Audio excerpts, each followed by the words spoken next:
ஒரு நாள் அர்ஜுன் அவன் வீட்டுக்கு பக்கத்துல இருந்த தோட்டத்துல ஒரு அழகான வண்ணப்பூச்சி பட்டர்ஃப்ளை பார்த்தான். ஆனா அந்த பூச்சி ரொம்ப வித்தியாசமா இருந்துச்சு. அது பேசும். பூச்சி சொன்னது, அர்ஜுன், நீ நல்ல மனசு வெச்சவன். நான் உனக்கு ஒரு சிறு மேஜிக் காமிக்கிறேன். அது அவன தோட்டத்தின் உள்ளே ஒரு மரத்துக்கு கூட்டிட்டு போச்சு.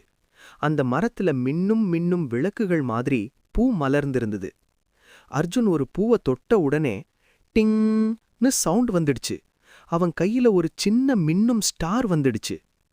பூச்சி சிரிச்சு சொன்னது, இந்த ஸ்டார் உனக்கு சந்தோஷம் கொடுக்கும். ஆனா நீ இத வேலை பசங்களுக்கு ஷேர் பண்ணா அது இன்னும் பெருசா ஆகும். அர்ஜுன் அந்த ஸ்டாரை தம் ஃப்ரெண்ட்ஸ் கிட்ட ஷேர் பண்ணான். உடனே தோட்டம் முழுவதும் மின்னும் மின்னும் நட்சத்திரங்களா நிறைஞ்சிடுச்சு. அந்த நாள்ல இருந்து அர்ஜுன் புரிஞ்சுக்கிட்டான், சந்தோஷம் ஷேர் பண்ணினால்தான் அதிகமாகும். சப்ஸ்கிரைப் லைக் பண்ணுங்க ஃப்ரெண்ட்ஸ்.